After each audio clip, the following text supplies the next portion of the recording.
Breaking news చూస్తున్నారు. ప్రపంచం ఎదురు చూస్తోంది రేపేం జరగబోతుంది అంటూ కూడా. ఇరాన్ అమెరికా మధ్య శాంతి చర్చలపై టెన్షన్ వాతావరణం నెలకొంది. రేపు చర్చలు జరుగుతాయా లేదా అన్నదాని మీద ఉత్కంఠ నెలకొంది. చర్చలపై ఆసక్తి చూపలేదు అమెరికా ఇరాన్, కానీ ఆఖరి నిమిషంలో ఏదైనా జరగచ్చు. మొన్నసారి జరిగినట్టుగా ఏప్రిల్ 21తో ముగియబోతున్నాయి కాల్పుల విరమణ. ఇస్లామాబాద్లోనే చర్చలు జరిగేలా పాక్ ప్రయత్నాలు చేస్తుంది. చర్చలపై ఇరాన్ పార్లమెంట్ స్పీకర్ బఘేర్ కీలక వ్యాఖ్యలు చేశారు. అమెరికాతో ఒప్పందం ఇప్పట్లో కుదిరేలా కనిపించటం లేదు అంటూ చెప్పుకొచ్చారు బఘేర్. ఇక హార్మోజ్ ఎప్పటికీ ఇరాన్ నియంత్రణలోనే ఉంటుందంటూ చెప్పుకొచ్చారు. యురేనియం శుద్ధిని పూర్తిగా నిలిపేయాలని, హార్మోజ్ను ఓపెన్ చేయాలని అమెరికా డిమాండ్స్ తెర మీద తీసుకొచ్చింది. విదేశాల్లో సీజ్ చేసిన ఆస్తులని వెంటనే రిలీజ్ చేయాలని, తమ దేశంపై ఆంక్షలను ఎత్తేయాలని ఇరాన్ కండిషన్ పెడుతోంది. ఈ నేపథ్యంలో శాంతి చర్చల వేళ ఏం జరగబోతోంది? చాలా ప్రశ్నలు ఇప్పుడు తలెత్తుతున్నాయి. రేపు చర్చలు జరుగుతాయా లేదా అనేది ఒక ప్రశ్న అయితే, చర్చలు జరిగితే అది ఇస్లామాబాద్లోనా లేకపోతే జెనీవాలోనా? దాంతోపాటు అమెరికా డిమాండ్స్ను ఇరాన్ ఒప్పుకుంటుందా అని చెప్పి, ఇరాన్ కండిషన్స్కు ట్రంప్ అంగీకరిస్తాడా అనేది, కువైట్ ఒమన్తోని ఫలించని చర్చలు పాకిస్తాన్తో సాధ్యమవుతాయా? చర్చలు ఫెయిల్ అవ్వడానికి ఆసి మున్నిరే కారణమా? 21 తర్వాత మళ్ళీ యుద్ధం జరిగే పరిస్థితులు ఉన్నాయా, లేకపోతే ఏం జరగచ్చు? డీటెయిల్గా మాట్లాడుకునే ప్రయత్నం చేయబోతున్నాం. అండ్ మనతో పాటు లైవ్లో జాయిన్ కాబోతున్న అంశానికి సంబంధించి డీటెయిల్ ఇన్ఫర్మేషన్ అందించేందుకు అనాలిసిస్ చేసే ప్రయత్నం చేయబోతున్నాం. అండ్ మనతో పాటు లైవ్లో జాయిన్ అవుతున్నారు Vishnu IAS academy director Vishnuvardhan, and అలాగే కాకతీయ యూనివర్సిటీ అసిస్టెంట్ ప్రొఫెసర్ తిరునహరిశేషు లైవ్లో. ఇద్దరికి నమస్తే అండి. సో ఫస్ట్ నేను ఒకసారి నేరుగా కాకతీయ యూనివర్సిటీకి వెళ్ళే ప్రయత్నం చేస్తున్నాను. అక్కడి నుంచి వర్షన్ తీసుకుందాం. శేషు గారు, రేపు ఈ చర్చలు జరగాలి, శాంతి చర్చలు, కానీ ఎక్కడ చూసినా బహుశా అమెరికా కాస్త ఇనిషియేషన్ కనిపిస్తుంది, కానీ ఇరాన్ నుంచి ఎక్కడ ఇనిషియేషన్ కనిపించట్లేదు. రేపు ఎందుకు చర్చలు జరుగుతాయా అండి? సచిన్, ఏప్రిల్ 21 తోటి అమెరికా ఇరాన్ మధ్య కుదిరినటువంటి తాత్కాలిక 2 వారాల కాల్పుల విరమణ ఒప్పందం ముగిసిపోతుంది. ఇప్పటికే ట్రంప్ ఒక హెచ్చరిక చేశారు, 21 తర్వాత ఇరాన్ మాతో శాశ్వత ఒప్పందం చేసుకోవాలి, లేకపోతే మళ్ళీ దాడులు మొదలవుతాయనేటటువంటి ఒక హెచ్చరిక చేశారు.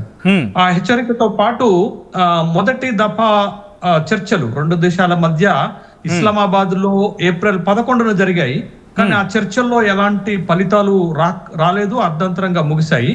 మళ్ళీ 2వ దఫా చర్చలు ఏప్రిల్ 20వ తారీఖు నాడు ఇస్లామాబాద్ లో జరుగుతాయి అనేటటువంటి ఒక వార్తలు వస్తున్నటువంటి నేపథ్యంలో ఈ 20న ఇస్లామాబాద్ లో జరిగే 2వ దఫా చర్చల పైన ఇంకా స్పష్టత రాలేదు. ఎందుకు స్పష్టత రాలేదు అంటే, అమెరికా వైపు నుంచి చర్చలకు సిద్ధంగా ఉన్నారు. వాళ్ళు 2 కండిషన్స్ పెట్టారు ఇరాన్ కి. ఒకటి కండిషన్ 1, ఈ చర్చలకు రావటానికి ముందు చేయాల్సినటువంటి 1 ఏంటి అంటే, హార్మోజ్ ని ఎలాంటి ఆంక్షలు లేకుండా ఓపెన్ చేయాలనేటటువంటి ఒక కండిషన్ పెట్టారు. 2వ కండిషన్ కూడా చాలా కీలకమైనటువంటి కండిషన్. అదేంటి అనంటే, చర్చలకు వచ్చే ఇరాన్ ప్రతినిధులు ఒప్పందాల పైన నిర్ణయం తీసుకునే విధంగా IRGC నుండి అనుమతి తీసుకొని రావాలి అనేటటువంటి 2 నిబంధనలు పెట్టారు. అయితే ఇరాన్ వైపు నుండి ఇంకా ఇంతవరకు స్పష్టమైనటువంటి సంకేతాలు రాలేదు. 2వ దఫా చర్చలకు మేము అటెండ్ అవుతున్నాం అనేటటువంటిది. మొదటి దఫా చర్చల్లో కూడా చివరి నిమిషంలోనే నిర్ణయం తీసుకున్నారు. బట్ ఇప్పుడు కూడా చివరి నిమిషంలో నిర్ణయం తీసుకుంటారా, అసలు చర్చలు జరుగుతాయా, ఒకవేళ చర్చలు జరిగితే ఫలప్రదం అవుతాయా అనేటటువంటి సందేహాలు వ్యక్తమవుతున్నాయి. అయితే ఇక్కడ మనం గమనించాల్సింది ఏంటంటే, మొదటి దఫా చర్చల్లోనైనా జరగబోతున్నాయి అనుకునేటటువంటి 2వ దఫా చర్చల్లోనైనా ఈ 2 దేశాలకు ఒక దేశం పైన ఇంకొక దేశానికి పరస్పరమైనటువంటి విశ్వాసం లేదు. పరస్పర విశ్వాసం లేనప్పుడు 2 దేశాల మధ్య చర్చలు జరిగినా అవి ఫలప్రదం అవుతాయని ఎలా నమ్మగలుగుతాం? రెండోది, ఇది ఒక బలవంతపు పెళ్లిగా కనపడుతుంది తప్ప 2 దేశాలు యుద్ధాన్ని ఆపి ప్రపంచ శాంతి కోసం ప్రయత్నం చేద్దాం అనేటటువంటి ఆలోచనతో ముందుకొచ్చినట్టు కనపడటం లేదు. అది చాలా స్పష్టంగా కనపడుతున్నటువంటి నేపథ్యంలో అసలు ఇప్పుడు 2వ దఫా చర్చలు జరిగితే ఒక కొలిక్కి వస్తాయా, ఈ యుద్ధం ఆగుతుందా, మళ్ళీ కాల్పుల విరమణ ఒప్పందాన్ని గడువు పొడిగించేటటువంటి ప్రశ్ననే లేదు అనేటటువంటి ఒక స్పష్ట డెవలప్మెంట్ జరిగింది ఏప్రిల్ 16 నాడు. అది ఏంటి అని అంటే, ఇజ్రాయెల్కి లెబనాన్కి మధ్య 10 రోజుల తాత్కాలిక శాంతి కాల్పుల విరమణ ఒప్పందం జరగటము, ఏప్రిల్ 17 నాడు హార్ముజ్ ని ఓపెన్ చేయటము, మళ్ళీ ఏప్రిల్ 18 నాడు హార్ముజ్ ని క్లోజ్ చేశారు. దానికి కారణం ఏంటి అంటే ఇరాన్ నుంచి వచ్చేటటువంటి నేవీ బ్లాకెట్స్ ని చేయటం, అమెరికా చేయటం తోటి మళ్ళీ పీఠముడి ఏర్పడింది. అయితే ఇక్కడ ఈ చర్చల సందర్భంగా ఇప్పటి వరకు అమెరికా ప్రతిపాదిస్తున్నటువంటి ప్రతిపాదనలు ఇరాన్ ఎట్టి పరిస్థితుల్లో ఒప్పుకోదు. ఎందుకు అనంటే ఇరాన్ కి చాలా కష్టతరమైనటువంటి ప్రతిపాదనలు అమెరికా ఇరాన్ ముందు పెడుతుంది. 3 ప్రతిపాదనలు పెడుతుంది. ఒకటి, ఇప్పటి వరకు మీ దేశంలో శుద్ధి చేయబడినటువంటి 440 కిలోగ్రాముల యురేనియం ని మాకు అప్పజెప్పాలంటున్నారు. ఇది కష్టము. రెండోది, అణ్వస్త్రాలను తయారు చేసుకునేటటువంటి ప్రక్రియను నిలిపివేయాలంటున్నారు.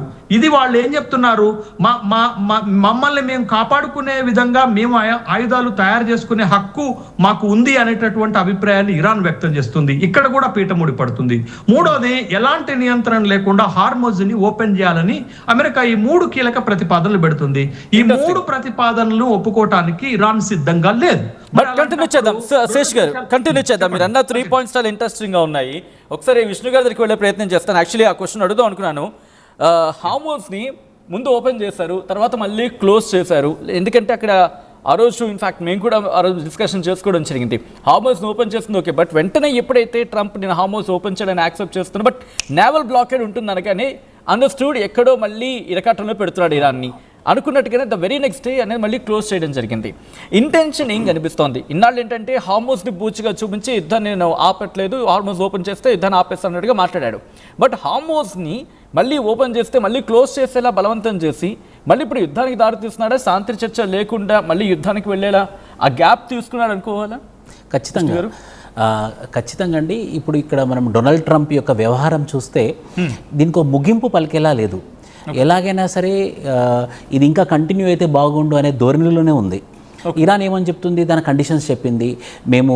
మాకు ఏవైతే అకౌంట్స్ ఉన్నాయో అవి ఫ్రీజ్ అయిపోయి ఉన్నాయి, అవి మీరు ఓపెన్ చేయాలి. యురేనియంని మేము శుద్ధి చేస్తాము, మాకు యురేనియం శుద్ధి చేయడానికి మీరు మాకు అలో చేయాలి. స్టేట్ ఆఫ్ హర్మూజ్ నుండి ప్రయాణించేటటువంటి ప్రతి షిప్ మీద మేము $2 మిలియన్ మేము సెస్ చేస్తాము, అది మాకు ఇవ్వాలని చెప్పేసి వాళ్ళ కండిషన్స్ క్లియర్గా ఉన్నాయి. యునైటెడ్ స్టేట్స్ ఆఫ్ అమెరికా దానికి అపోజిషన్, అంటే మీరు యురేనియం శుద్ధి చేయకూడదు అంటే 2 కండిషన్స్ అసలుకి ఇద్దరికి పరస్పరంగా విరుద్ధంగా ఉన్నటువంటి కాంట్రడిక్షన్. ఇవి 2 పరస్పరంగా విరుద్ధంగా ఉన్నాయన్నమాట. నువ్వు ఏది చేయకూడదు అంటే నేను అదే చేస్తాను అని అనడం.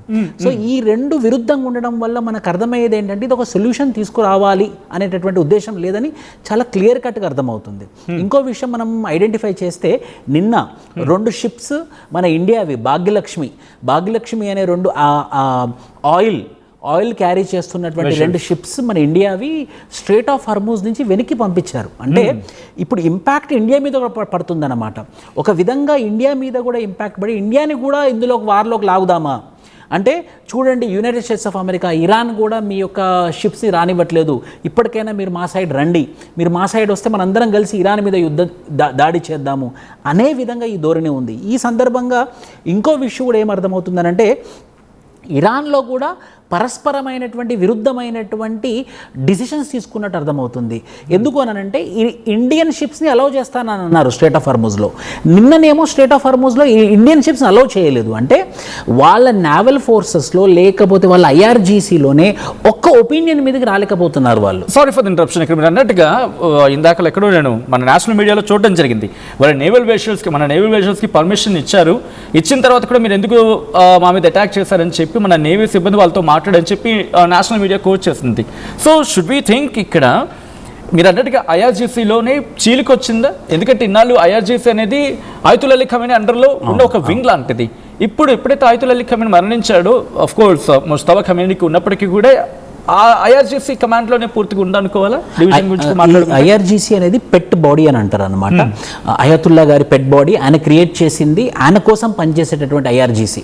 సో ఆయన చనిపోయిన తర్వాత అందులో డిసిషన్ మేకింగ్లో అంటే ఒక యూనిలాటరల్ డిసిషన్ తీసుకోకుండా వాళ్ళకి చీలికి వచ్చింది. దానికి ఉదాహరణ ఏంటి, ఇండియన్ షిప్స్ని అలౌ చేస్తానన్న వాళ్ళు ఇండియన్ షిప్స్ని ఆపుతున్నారు ఇప్పుడు నిన్న. అంటే మీరు ఒక డిసిషన్ మీద లేరు. అంటే ఇప్పుడు ఇరాన్ని మనం యుద్ధం ఆపుదాం అనుకున్నా కూడా ఆ యొక్క ఏదైతే హై కమాండ్ బాడీ ఉందో, డిసిషన్ మేకింగ్ బాడీ, వాళ్ళలోనే సర్టెనిటీ లేకపోవడం వల్ల, వాళ్ళలోనే ఒక రకమైనటువంటి డిసిషన్ రాకపోవడం వల్ల ఈ ఈ సంభాషణలు, ఈ డిస్కషన్స్ ఇవి కంటిన్యూ అవుతూనే ఉన్నాయన్నమాట.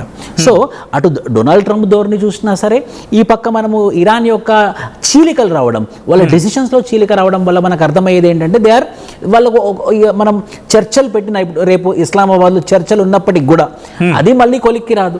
జెనీవాలో మీటింగ్లు ఉన్నా కూడా అక్కడ కూడా కొలిక్కి వచ్చే పరిస్థితి లేదు. ఎందుకు అనంటే మనం ఇంతకుముందు అనుకున్న రెండు విరుద్ధంగా ఉన్నాయి. ఒకటి, రెండు, ఎవరైతే డిసిషన్ మేకింగ్ బాడీ ఉందో వాళ్ళకు ఒక సర్టెన్ డిసిషన్ లేదు, వాళ్ళకు ఒక కంక్లూజన్కి రావట్లేదు. అక్కడ డొనాల్డ్ ట్రంప్ అతను మొండిగా ఉన్నాడు. సో ఇది ఒక కంక్లూజన్కి వచ్చేలాగైతే కనిపించట్లేదండి.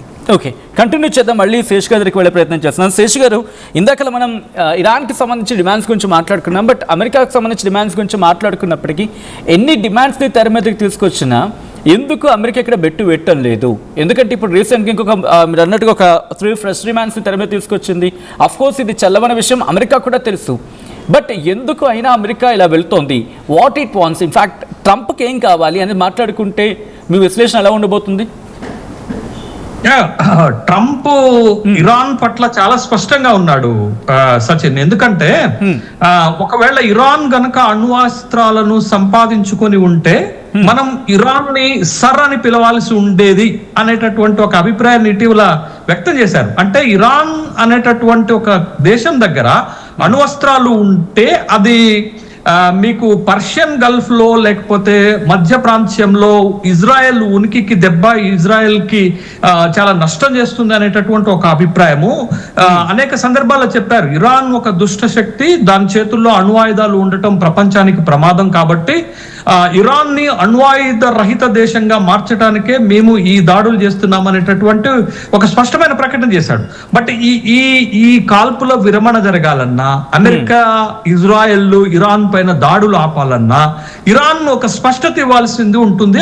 ఆ స్పష్టత ఇరాన్ ఇవ్వటానికి సిద్ధంగా లేదు. ఎందుకనంటే మా దేశాన్ని కాపాడుకునేటటువంటి ఆయుధాలను సమకూర్చుకోవటంలో మాకు స్వతంత్రత ఉంటుంది ఒక సార్వభౌమాధికార దేశంగా. మీరు చెప్పినట్లు మేము ఎలా వింటాము అనేటటువంటి ఒక ప్రశ్న లేకెత్తున్నప్పుడు అమెరికా దగ్గర ద్వంద్వ ప్రమాణాలు కనపడుతున్నాయి సచిన్. ఏంటి అనంటే, ఇప్పుడు మీరు ఉగ్రవాదాన్ని ఎగదోసేటటువంటి పాకిస్తాన్ దగ్గర అణ్వాయుధాలు ఉండొచ్చు, అణ్వస్త్రాలు ఉండొచ్చు, కానీ ఇరాన్ అణ్వస్త్రాలను తయారు చేసుకుంటే ప్రపంచానికి ప్రమాదం అనేటటువంటి ద్వంద్వ వైఖరే కదా అమెరికన్ ప్రెసిడెంట్ దగ్గర ఉన్నటువంటిది. కాబట్టి ఇదొక అంశం అయితే, రెండోది ఇరాన్ వైపున పెడుతున్నటువంటి టర్మ్స్ అండ్ కండిషన్స్ అన్ని ఆమోదయోగ్యమైనవిగా ఉన్నాయి, పెద్ద కష్టం లేదు. కానీ అమెరికా పెడుతున్న కండిషన్సే ఇరాన్ ఎప్పటికీ ఒప్పుకునేటట్టుగా లేవు. అందుకే అదే నా పాయింట్ కూడా. అంటే తెలిసి ఇరకాటంలో పెట్టే ప్రయత్నం చేస్తుంది అమెరికా. ఇది చల్లదని తెలుసు, కానీ చల్లదని తెలిసినప్పటికీ తెర మీద తీసుకురావడం అంటే ఇరాన్ తోవలోకి రాకూడదు, బట్ ప్రపంచం ముందు నేను శాంతి కోసం ప్రయత్నాలు చేస్తానని చెప్పి ప్రొజెక్ట్ చేసుకున్న ప్రయత్నం ఇక్కడ అమెరికాది. ఖచ్చితంగా. అందుకే అమెరికా ఎక్కడా తగ్గటానికి ఇష్టపడటం లేదు, కానీ ఇరాన్ కూడా అమెరికాకి ధీటుగా నిలబడింది అనేటటువంటి విషయాన్ని మనం గమనించాలా. ఇరాన్ పెడుతున్నటువంటి కండిషన్స్ ఏంటది? ఒకటి, ఇప్పుడు దాడులు నిలిపివేయాలి, భవిష్యత్తులో మా పైన దాడులు చెయ్యమనేటటువంటి హామీని ఇవ్వాలి, ఇది ఒకటి పెడుతున్నారు. రెండోటటువంటిది ఏం పెడుతున్నారు? హార్మూజ్ జలసంధి పైన మా నియంత్రణ కొనసాగాలి అని పెడుతున్నారు. మూడోది ఏం పెడుతున్నారు? గల్ఫ్ లో ఇప్పుడు మీరు తీసుకున్నటువంటి సైనిక స్థావరాలను ఖాళీ చేసి వెళ్ళిపోవాలి అని అంటున్నారు. నాలుగోది ఏమంటున్నారు? మా యుద్ధ పరిహారాన్ని 25 లక్షల కోట్ల రూపాయలు మీరు చెల్లించాలి అంటున్నారు. తర్వాత ఐదో అంశంగా ఏం చెప్తున్నారు? మీరు వివిధ దేశాల్లో ఉన్న మా ఆస్తులను ఫ్రీ చేశారు, వాటిని రిలీజ్ చేయాలని అంటున్నారు. వీటిలో పెద్దగా కష్టంగా ఉన్నటువంటి నిబంధనలు ఏమీ లేవు. కానీ అమెరికా పెడుతున్నటువంటి టర్మ్స్ అండ్ కండిషన్స్ ఇరాన్ ఒప్పుకునేటట్టుగా లేవు. అందుకే ఇరాన్ పార్లమెంట్ స్పీకర్ బఘేరే గలీబఫ్ ఏమంటున్నారు? నిర్హాయతుకమైనటువంటి టర్మ్స్ అండ్ కండిషన్స్ అమెరికా మా ముందు పెడుతుంది, మేము వాటిని ఆమోదించేటట్టుగా లేము, కాబట్టి మేము అమెరికా చేసేటటువంటి దాడులకి ఎదుర్కోవడానికి సిద్ధంగా ఉన్నామని చెప్తున్నారు. బట్ ఈ యుద్ధము అమెరికాది, ఇజ్రాయెల్ది, ఇరాన్ది మాత్రమే కాదు కదా. అట్లా అయితే వాళ్ళ ముగ్గురు ఎంతకాలం యుద్ధం చేసినా, ఇరాన్ ఇరాక్ 8 సంవత్సరాలు యుద్ధం చేస్తే చేసింది కదా. కానీ ఇప్పుడు యుద్ధం ఏంటి అని అంటే ప్రపంచాన్ని తీవ్రంగా ఇబ్బంది పెడుతున్న ఇబ్బంది, ప్రపంచ ఆర్థిక వ్యవస్థని దెబ్బతీస్తున్నటువంటి యుద్ధం. కాబట్టి వాళ్ళ ముగ్గురికి సంబంధించిందే కాదు, ప్రపంచ శాంతికి సంబంధించినటువంటి అంశం. కాబట్టి వాళ్ళ ముగ్గురు తొందరగా ఒక ఒప్పందానికి రాకుండా, యుద్ధం ఆపకుండా ఉంటే ప్రపంచ ఆర్థిక వ్యవస్థలు మరింత సంక్షోభంలోకి వెళ్ళేటటువంటి అవకాశం ఉంది. కాబట్టి ప్రపంచమంతా ఎదురు చూస్తుంది, వీళ్ళు ఏం చేస్తారు, వీళ్ళు ఒక ఒప్పందం. అదే పాయింట్ శేష్ గారు, యాక్చువల్లీ మనం ఈ రోజు పాయింట్ మాట్లాడుకుంటోంది ఇంట్రెస్టింగ్, మళ్ళీ అక్కడికి వచ్చాం. ఒకసారి ఇదే ప్రశ్న విష్ణు గారి దగ్గరికి వెళ్ళే ప్రయత్నం చేస్తున్నాను. శేష్ గారు అన్నట్టుగా విష్ణు గారు, ఇది అమెరికాకు తెలుసు, ఇప్పుడు కనుక ఇది చిక్కుముడి విడకపోతే ప్రపంచానికి తలనొప్పి, అండ్ నా మీద కూడా అల్టిమేట్గా ప్రెషర్ పడుతుందని చెప్పి, అయినప్పటికీ ఎందుకు ఇంకా కంటిన్యూ చేస్తోంది? లేకపోతే ఆ 2 weeks బ్రేక్ తీసుకుంది ఇరాన్ గతంలో ఉంది, అమెరికా బ్రేక్ తీసుకుందంటే తనని రీబిల్డ్ చేసుకోవడానికి తప్ప శాంతి కోసం కాదనేది. ఆ పాయింట్ ఆఫ్ వ్యూలో చూడాలా అంటే మళ్ళీ ఈ 21st తర్వాత యుద్ధానికి వెళ్ళిపోతాను. ఎందుకు నేను ఈ మాట అంటున్నానంటే ట్రంప్ కూడా అన్నాడు 21st తర్వాత ఇంకా సీజర్ ఎక్స్టెన్షన్ లేదని చెప్పి. సో ఇప్పుడు మళ్ళీ అమెరికా రీబిల్డ్ అయిపోయింది అనుకో, వాళ్ళ ఆ పాయింట్ ఆఫ్ వ్యూలో మనం చూడాలా అండి? ఖచ్చితంగా ఇప్పుడు శేష్ గారు చెప్పినట్టు ఇది ఒక కొలిక్కి వచ్చేలాగా, ఇది చర్చలతోని ముగింపు పలికేలాగా అయితే లేదు. ఎందుకనంటే ఇరాన్ తన మొండి వైఖరి, అటు యునైటెడ్ స్టేట్స్ ఆఫ్ అమెరికా వాళ్ళ మొండి వైఖరి, ఇద్దరు కలిసి కూర్చున్నారు కూడా. అసిమ్ మునీర్ పాకిస్తాన్ వాళ్ళు ఒక టేబుల్ మీద తీసుకొని వచ్చి మాట్లాడినప్పటికి కూడా ఒక కంక్లూషన్ రాలేదు. రేపొద్దున రావాలన్నా కూడా ఏమైనా కండిషన్స్ పెట్టారంటే అది మనకి ఇన్ఫర్మేషన్ లేదు. సో ఇది ఒక కొలిక్కు వచ్చేలా లేదు. ఇంకో మాట శేష్ గారు చెప్పినట్టు ఇది ఇజ్రాయెల్, యుఎస్ఏ అండ్ ఇరాన్కి సంబంధించినటువంటి యుద్ధం కాదు. ఇది ప్రపంచ దేశాలకు సంబంధించినటువంటి యుద్ధం, దేశాలని ఆర్థిక సంక్షోభంలోకి నెట్టేటటువంటి యుద్ధం. ఇది అంత త్వరగా ముగించకపోతే మాత్రము ఖచ్చితంగా ప్రపంచం ఆల్రెడీ అండి, ఇంటర్నేషనల్ మానిటరీ ఫండ్ ప్రపంచ జీడిపి 4.2కి ఎస్టిమేట్ చేసింది.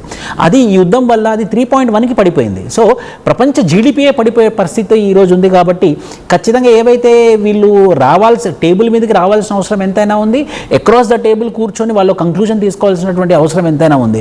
ఇది ఒంటెద్దు పోకుడులాగా వాళ్ళకి నచ్చినట్టు మేము చేసుకుంటాము అని అంటే మాత్రము మన దేశం, ఇండియా, ఈ ఏషియన్ కంట్రీస్ అయితే ఎక్కువ ఇబ్బంది పడుతుందన్న విషయం మాత్రం అది నిజమైనటువంటి విషయం. బట్ ఇక్కడ అమెరికా వ్యవహారం ఎలా ఉందంటే గతంలో కూడా ట్రంప్ చెప్పుకొచ్చాడు, నాకు ఇరాన్తో మాత్రమే పంతం, మిగతా ఇరాన్ని అంతమొందించాలి, రాక్షస సంహారం జరగాలంటే ఇప్పుడు మాట్లాడుకొచ్చాడు. ప్రపంచం ఏమైపోయి నాకు సంబంధం లేదు, కావస్తే నేను ఆ తర్వాత ప్రపంచానికి ఆయిల్ ఇస్తాను టైప్లో మాట్లాడాడు.